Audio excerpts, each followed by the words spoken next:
Hello students, welcome to this video.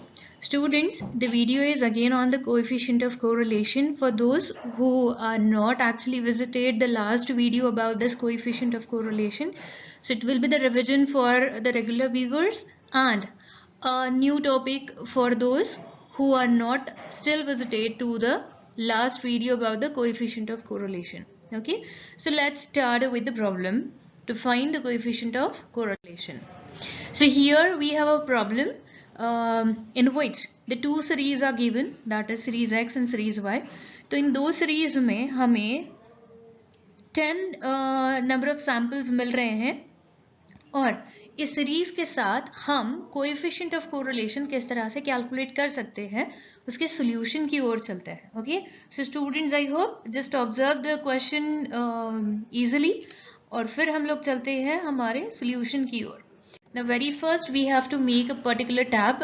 So in the tabulation format, the first column is talk about the series X, the numbers that we are having or the samples we are having under series X, and the fourth column talk about the series Y, the second series that the samples we have under series Y. Okay, now the second column is about the deviation of X. Now when we go to calculate the deviation of X, we just calculate the assumed mean and out of which उस mean को assume करते हुए हम deviation of X calculate करेंगे. X is what the number of samples that we are having with us. Okay, तो X column में से हम हमारे assumed mean को minus करते हुए उस assumed mean के साथ हमारे numbers का, हमारे sample का या फिर हमारे फ्रीक्वेंसी का डेविएशन क्या है वो हम लोग फाइंड आउट करेंगे.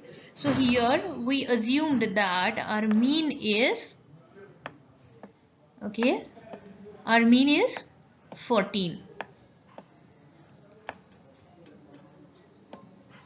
Fine, our mean is 14. Okay, अब कैसे 14 हम लोगों को मीन मिल गया है वो हम सेंट्रल टेंडेंसी जिस तरह से कैलकुलेट कर रहे थे वैसे ही कैलकुलेट करके यहाँ पे हमें अज्यूम्ड मीन मिल जाता है. Fine, now according to that assumed mean is equal to 14, then 10 minus 14 is equal to -4. इस तरह से हम लोगों ने कॉलम रेडी कर लिया dx, that is deviation of x. The last number or the last row states the deviation of x, that is 16 minus 14, that is the +2. कितने numbers हमारे पास है? Yes, number of samples that we are having with us is 10. Deviation of x का summation कितना आता है? That is -25. -25 कैसे? जहाँ पे ये सारे माइनस नंबर्स हैं उनमें से हमें जो सारे प्लस नंबर्स हैं उनको माइनस कर देना है या फिर हम एडिशन जिस तरह से करते हैं वैसे एडिशन करेंगे. सो -28 + 3 is the total of this deviation of x और इसका आंसर क्या आया, रिजल्ट क्या आया, that is -25. Now on the basis of this deviation of x column we can make the column of deviation of x square. Okay, तो जो deviation of x numbers हमें मिले हैं उसका हमें स्क्वायर करना है. The simple thing is -4 is equal to exactly +14, -6 is equal to +36. क्यों है +36? क्योंकि माइनस और माइनस को जब हम मल्टीप्लाई करते हैं तो डेफिनेटली वो पॉजिटिव नंबर में कन्वर्ट हो जाता है. नाउ एज लाइक दैट हम लोगों ने dx स्क्वायर कॉलम को कैलकुलेट कर लिया एंड द अमाउंट और the summation of dx square is +151. Okay, now जिस तरह से हम लोगों ने सीरीज x के लिए deviation of x and deviation of x का स्क्वायर निकाला उसी तरीके से हम सीरीज y के लिए भी कैलकुलेट करेंगे. Now let's take assumed mean is 106. Okay, हमारी अज्यूम्ड मीन क्या है y सीरीज के लिए, दैट इज 106. Now 106 अगर हम लोगों को मीन मिल गया है तो हम लोग क्या करेंगे, हमारे पास जो फ्रीक्वेंसी है, हमारे पास जो नंबर्स है, सैम्पल्स है, हम उन सैम्पल्स से इस 106 जो मीन है, अज्यूम्ड मीन है, उसको हम लोग माइनस करेंगे. सो 113 minus 106 is equal to +7. The same will go with the second और उसके जैसे हम लोगों ने डेविएशन ऑफ आई कॉलम को रेडी कर लिया जिसका समीशन आता है +40. So summation dy is equal to +40.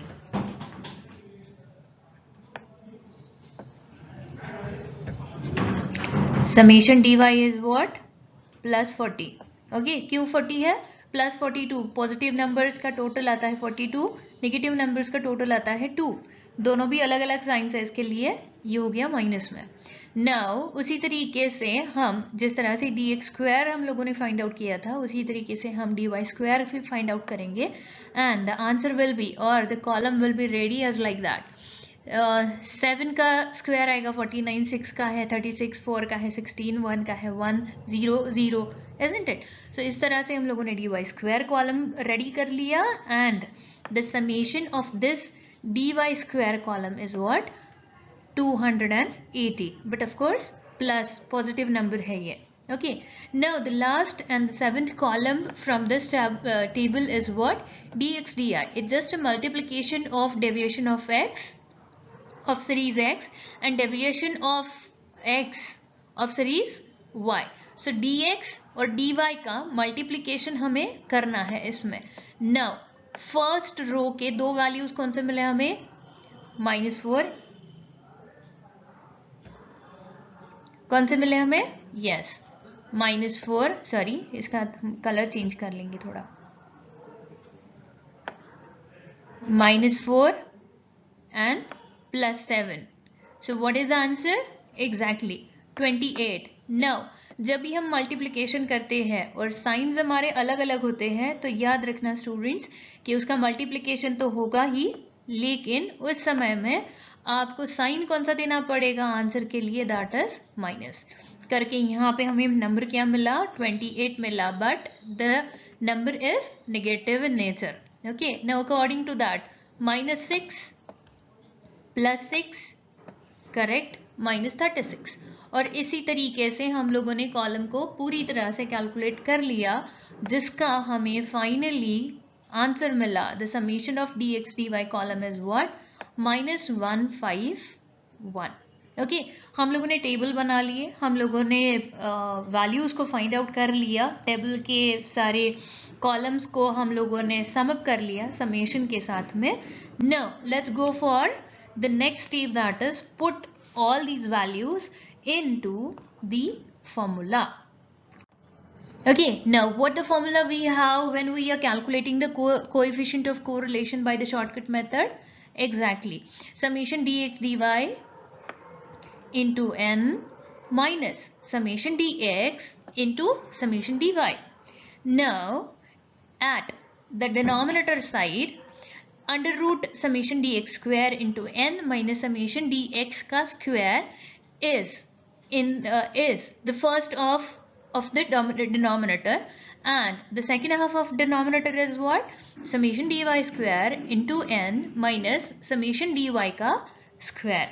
Okay, now just put the all values into the formula. Now what is the summation of dx and dy column? Exactly, -151. Now into n is what? The number of samples we have, that is 10, minus -25 is the summation dx and +40 is the summation dy. Now ये हो गया हमारा numerator side. Now what we can put into the denominator side? That is summation dx² into n minus summation dx का square. इसमें values put करो. Summation dx² is 151 into n is equal to 10 into -25 का square. Okay, same like that हम लोग dy के लिए भी करेंगे, सेकेंड सीरीज के लिए भी करेंगे. Summation dy² is 280 into n is what? 10 minus 40 का square. Now just simplify the क्या कहेंगे equation. Okay, -151 into 10 is what? -1510 minus के बाद में आएगा क्या? -25 + 40 मतलब मल्टीप्लीकेशन किया, कितना आया? -1000 आया. ओके, डिनोमिनेटर साइड में 151 into 10 दैट इज 1510 माइनस 25 का स्क्वायर आया प्लस 625. ये हो गया हमारा first half under root for series x. Okay, और सीरीज वाई के लिए अंडर रूट में 280 इंटू 10 का आया हम लोगों के पास वैल्यू दैट इज 2800 माइनस 40 का square that is 1600. Now again make it simple. Okay, इसको वापस सिंप्लीफाई करेंगे. क्या आया ऊपर, यहाँ पे जो माइनस का साइन आया है और ब्रैकेट में भी माइनस है, तो इसका मतलब क्या है, according to the mathematics rule ये हो जाता है प्लस में कन्वर्ट. तो minus 1510 plus 1000 divided by under root 885 into second under root 1200. Now again make it simplify. Minus 510 is the answer for the numerator.